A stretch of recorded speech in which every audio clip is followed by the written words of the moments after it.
Более 300 лет они правили государством, которое позже историки назовут Крымское ханство. Монархи из династии Гераев. Кто были эти люди? Как пришли к власти? И какой след оставили после себя? Незаурядные политики, блестящие дипломаты, великие полководцы, талантливые поэты сверкали всеми гранями на крымско-татарском троне. Каждый из них внес свой вклад в самобытную культуру и заложил нетипичные европейским и восточным государствам традиции. История династии Гераев, которая сегодня почти позабыта в мировой истории, это не просто история каждого хана. Это история государства, показанная через призму жизнедеятельности его правителей.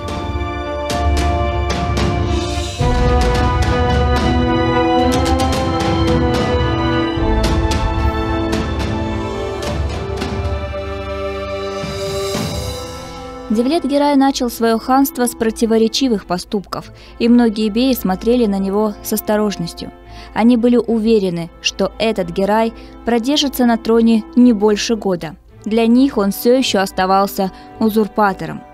По их мнению, новый хан не имел и половины всех тех качеств, какими был наделен его предшественник Сахиб-Герай. Но тогда они и предположить не могли, что именно правление Девлета-Герая I войдет в историю Крымского ханства как одно из самых успешных и долгих.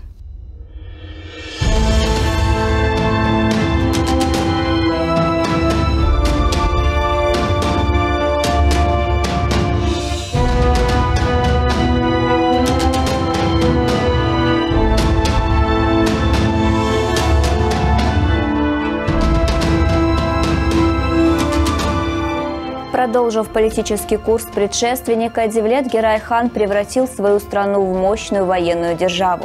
Но прославился он не только военными кампаниями. Его политика была направлена главным образом на укрепление дипломатических отношений с дворами Польского королевства и Османской империи. При нем ханство приобрело международный авторитет и стало оказывать существенное влияние на расстановку военной силы в Восточной Европе, а также диктовать свою волю в борьбе за сферы влияния. Об этом монархе нельзя было сказать, что он не проявлял заботу о своих подданных. Он создал все условия для внутренней стабильности, что не могло не отразиться на благополучии его жителей. Поэтому можно смело сказать, что при Девлете-Герае Крымское ханство становится сильной и процветающей державой.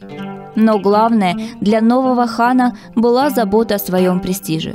Он делал все для того, чтобы укрепить свою власть, восстановить порядок престола наследия и, главное, сохранять баланс между демократическим правлением и централизованным государством. И ему это удалось. Судя по действиям и поступкам Девлета-Герая, печальные события, которые привели его к трону, не давали ему покоя на протяжении всей его жизни. Не только бей, но и он сам в первый год правления чувствовал неуверенность в своей власти. Возможно, не без совета матери, которая теперь находилась подле него постоянно, хан стремился как можно скорее задобрить не только знать, но и простой народ. Ему нужно было всеобщее признание и доверие. Иначе всегда мог появиться тот, кто завоюет его раньше и сместит его.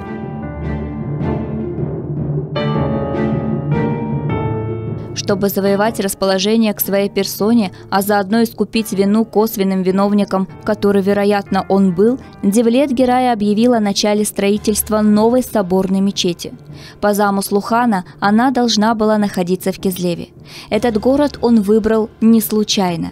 Именно сюда год назад он прибыл для того, чтобы занять трон. Кизлев ему нравился и казался куда более безопасным, чем Бахчисарай. Девлет даже задумался перенести сюда столицу. К тому же Кизлев был уже не провинциальным городком, а крупным торговым центром. Его население превышало около 10 тысяч человек. Но эту новость неодобрительно восприняли духовенство и бейская верхушка. Однако не их мнение стало решающим в отказе хана от своих намерений. В семье Девлета-Герая было 2 человека, к словам которых он прислушивался. Это была его мать и старшая жена. Мать хана Нурум-Султана уже год как носила титул Анабеим, первой женщины ханства. Она прямо заявила сыну, что еще рано идти наперекор мнению шейхуль-ислама, так как он всегда найдет нужные слова, чтобы восстановить подданных против действий хана. А старшая жена Айше Фатьма Султан из благородного адыгского рода Беслиней отговаривала мужа вступать в конфликт с бейской верхушкой. Мать и супруга мягко напомнили хану, как ровно год назад, когда Девлет-Герай взошел на трон, ему пришлось приложить немало усилий, чтобы усмирить и объединить под своей рукой все бейские роды Крыма. Безусловно, хан мог настоять на своем решении провозгласить Кизлев столицей ханства. Но слова обеих женщин оказались убедительнее, да и сам он хорошо понимал, что еще не наступило время, когда его авторитет будет превыше всех амбиций первых лиц государства.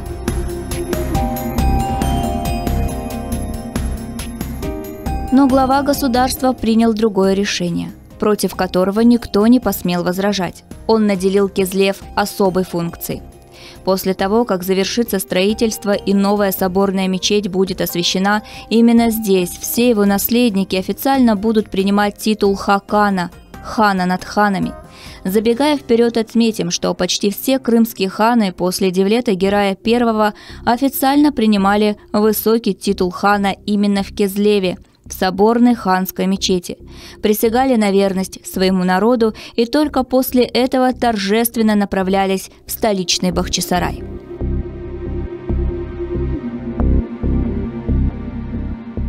Итак, весной 1552 года, после того, как зодчий Хаджи Синан ибн Абдуль-Минан сообщил о своем прибытии в Крым, Кизлев на несколько месяцев становится главным городом ханства. Сюда же, в резиденцию, переезжает сам хан со своим двором. Он пожелал присутствовать при торжественной закладке новой мечети. Хаджи Синан, главный архитектор и инженер Османской империи, уже успел завоевать славу великого мастера, воплощающего дивную красоту в камне. Крымский хан хорошо знал Синана, лично и, возможно, проект соборной мечети заказал еще в 1551 году. Город готовился к этому событию не меньше, чем к празднику. Синан отправился в Кизлев, не завершив заказ султана мечеть Сулеймание, за которую он взялся еще 2 года назад, но дальше фундамента зодчий так и не продвинулся, оттягивал время, как будто в чем-то сомневался. Зато он с радостью принял новый заказ от крымского хана. С первых дней пребывания зодчего в Кизлеве хан предоставил Синану полную свободу действий. Девлет-Герай одобрил проект новой мечети, композиция которого должна была быть выстроена по принципу нарастания объемов, чтобы она своим силуэтом напоминала стамбульскую Айя-Софию. Не только проект, но и выбор места под постройку культового сооружения хан поддержал. Для этого как нельзя лучше подходила большая площадь прямо напротив порта. По обоюдному решению и архитектора, и хана мечеть должна была возвышаться в восточной части города, чтобы она была хорошо видна как с моря, так и с берега, а точнее со стороны главных ворот города крепости Оддун-Базар-Капы, через которые прибывали в город гости и важные лица государства. Богоугодный замысел был освящен шейх Улисламом, и вскоре архитектор Синан с энтузиазмом приступил к строительству своего 77-го по счету творения. Ежедневно на повозках привозили камень-ракушечник из местных каменоломен. Уже был заложен фундамент, но Хаджи Синан все еще пребывал в раздумьях. Скопировать Ай-Софию было делом нехитрым, но он стремился к новым решениям и приемам в архитектуре здания. Кизлевцы часто видели задумчивого Синана, бродившего в одиночку, а иногда с одним из своих учеников по улицам города. Он осматривал старые мечети, делал зарисовки, но чаще всего его внимание привлекал монументальный Текие Дервишей Мевлеви, выстроенный еще в 15 веке. Вскоре решение было найдено, и на чертежах новой соборной мечети появились сходные стрельчатые проемы, похожий в плане квадрат, двойные срезы углов, тот же купол на сферических парусах. Композиция строилась на постепенном нарастании объемов кверху. Непринужденно соединив архитектурные формы Византии и Востока, Синан создал на чертежах сооружения исключительное по изяществу и простоте, по гармоничности и рациональности. Вот теперь он был доволен, и работа пошла быстрее. Однако через некоторое время в Кизлев пожаловал гонец от османского султана с просьбой возвратиться в Стамбул и достроить заложенную еще в 1550 году мечеть Сулеймание. Но архитектор медлил, ему не хотелось прерывать начавшееся в Кизлеве строительство. К тому же стены уже были выведены, и оставалась самая ответственная работа – 11-метровый центральный купол, прорезанный в основании свою 16 окнами, который должен был возлежать на парусах и арках точно так же, как на Айя-София. Синану пришлось подчиниться приказу Сулеймана. Ханскую мечеть строго по чертежам автора достраивали ученики архитектора, и в 1562 году, а по другим данным в 1964, она была завершена. Результат превзошел ожидания. Конечно же, Девлет-Герай лично присутствовал на открытии мечети и входившего в культовый комплекс Медресе. После торжественного молебна в Хан-Джами он лично поставил первую подпись в бархатной книге Гераев, которая теперь находилась при мечети. Однако весной 1552 года крымский хан недолго пробыл в Кизлеве. Он возвратился в Бахчисарай для того, чтобы начать подготовку к военному походу в вассальные ханству северо-восточные земли. Еще до своего отъезда в Кизлев он пишет письмо королю Сигизмунду Августу, в котором оповещает о своем восшествии на трон, заверяет в дружбе и союзе между государствами и, собственно, подтверждает традиционный ярлык на владение землями, за которые польская корона вот уже около 100 лет регулярно платила налоги в ханскую казну. Девлет-Герай снаряжает в Краков богатое посольство. Как в самом письме, так и через своих послов хан заверил короля Сигизмунда Августа, что дарует право купцам как из королевства польского, так и Великого княжества Литовского свободно перемещаться по всей территории Крымского ханства. А главное, купцам разрешалось вывозить из ханских соляных озер соль и доставлять ее в Киев, Луцк и другие города и замки, но только в том случае, если они оплатят пошлину согласно закону. Возможно, как бонус для тех неспокойных времен хан готов был предоставить купцам охрану.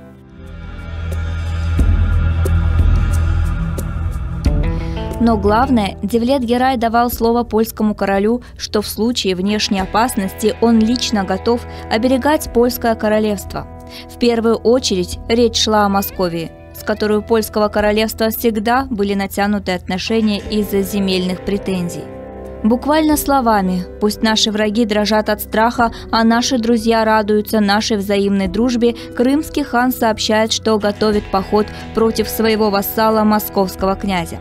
Отдельно на словах хан передал соболезнования по поводу смерти любимой супруги короля Барбары Радзивилл, о трагической истории любви, которую знали даже при ханском дворе. Итак, крымский хан готовился выступить в свой первый поход на Москву. Конечно же, это было не спонтанное решение. За несколько месяцев до этого в Бахчисарай пришло тревожное известие. Московский князь Иван IV готовился в поход на Казань. Только на этот раз целью Кремля было не лоббировать кандидатуру очередного ставленника из Касимской династии, а захватить казанский юрт и установить там свою власть. Москва провоцировала новый вооруженный конфликт, а Бахчисарай не мог не отреагировать на такой дерзкий выпад вассала.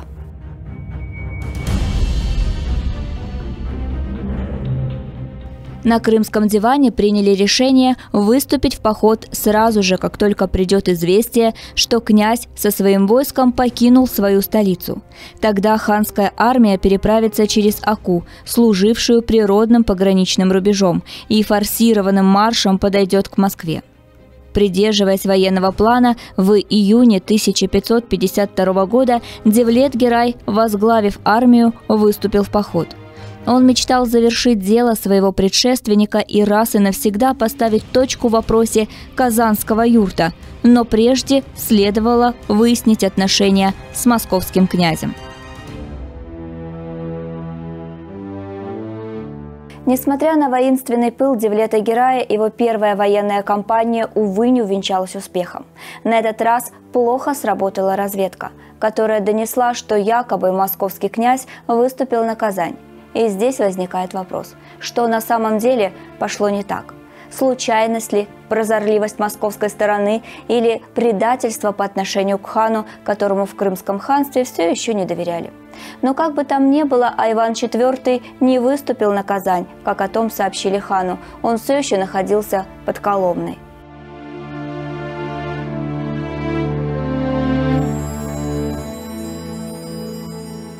По некоторым данным, московского князя предупредили о том, что с юга двигалась ханская армия. Он не знал, возглавляет ли ее сам Девлет или нет, но его окружение посоветовало как можно быстрее выставить полки у главных переправ реки Аки, чтобы не дать возможность крымским аскерам переправиться. Иначе московское войско не смогло бы выстоять натиск многочисленной профессиональной армии крымцев. И только подойдя к Рязани, Девлет-Герай узнал от пленных русских, что он упустил самое главное – время, а возможно и утечку информации. Московский князь уже сосредоточил свои войска под Коломной и распределил полки у всех переправ Аки. Следовательно, форсировать реку было крайне опасно.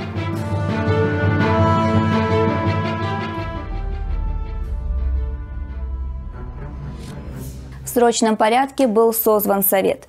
Девлет высказал свои опасения. В случае, если они начнут форсировать реку под обстрелами с противоположного берега, они могут понести большие потери.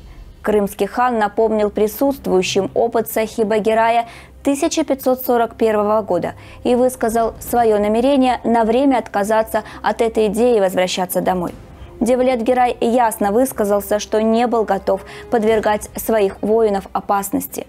Большинством голосов совет поддержал решение хана, однако нашлись и те, кто настаивал наказать московского князя и захватить Тулу.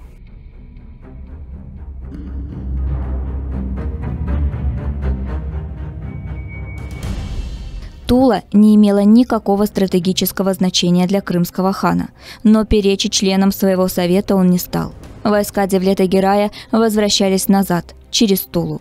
Однако планами крымского хана все еще была обеспокоена Москва. К сожалению, крепостные стены Тулы было не так легко взять штурмом, а город взять в осаду требовалось время и силы. К тому же стало известно, что на помощь Туле движется русское войско. Вступать в бой Девлет-Герай был не готов. Он решительно объявил о том, что все войско возвращается домой для того, чтобы подготовиться к новому походу на Москву.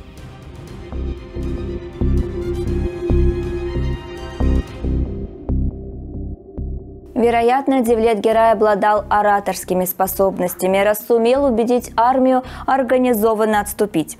Он убедил своих воинов, что впереди еще много походов, а за этой военной неудачей последуют только победы. И ему поверили, несмотря на фактическое фиаско.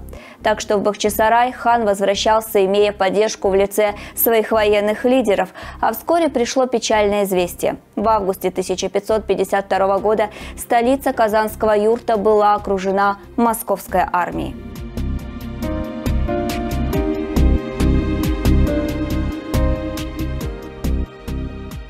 Девлету-Гераю было важно укрепить свои позиции в Крымском ханстве. На примере своего дяди Сахиба-Герая он продолжил традицию раздавать земли и ярлыки на их владения родовой аристократии. Одновременно после трагического падения Казани в Крым потянулись сторонники Гераев. Девлет их принимал и также даровал земли. Но в первую очередь хан стал уделять внимание таким важным государственным службам, как, к примеру, внешняя и внутренняя разведка, из-за которой произошла главная ошибка хана – дезинформация во время похода.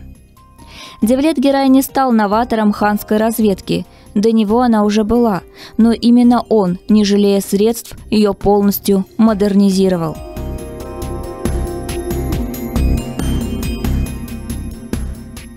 Девлет-Герай понимал, что для него важно быть не только хорошим правителем, но и воином. Поэтому прежде чем он выступит в очередной поход, он должен располагать полной информацией о состоянии и направленности дорог, о передвижении противника и поиске проводников из местного населения.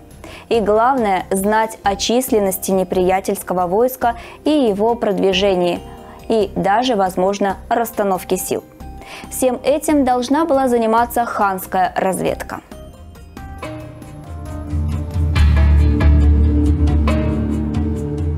При Девлете-Герае это была не просто разведка, это была профессиональная большая организация с ячейками по всей стране разведчиков или шпионов. В нее брали проверенных непримечательной внешности людей, как мужчин, так и женщин. Говоря современным языком, они проходили своеобразный экзамен на выносливость, логику и эрудицию. Природный ум и сноровка были главными приоритетами. При организации существовала школа, где новичков обучали иноземным языкам, национальным особенностям потенциального противника, психологии и, конечно же, главному – искусству дипломатии и шпионажа.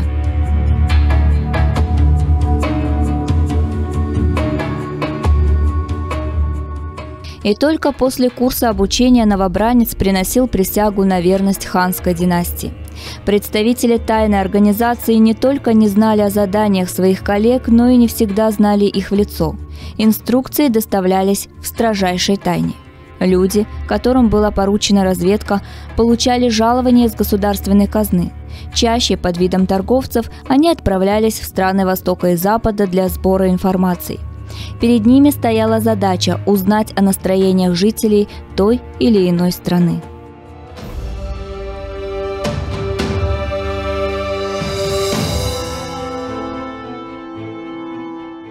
Следующей задачей для Девлета-Герая стало реформирование армии, которую еще начал его дядя, а еще ханской администрации и, наконец, Государственного совета дивана. По сути, Девлет-Герай добился того, что в дальнейшем последнее слово оставалось за ним, а не за беями, и только после укрепления своих позиций он стал более уверенно вести внешнюю политику и планировать новые военные кампании как на восток, так и на запад в союзе с Османской империей. Но это будет позже.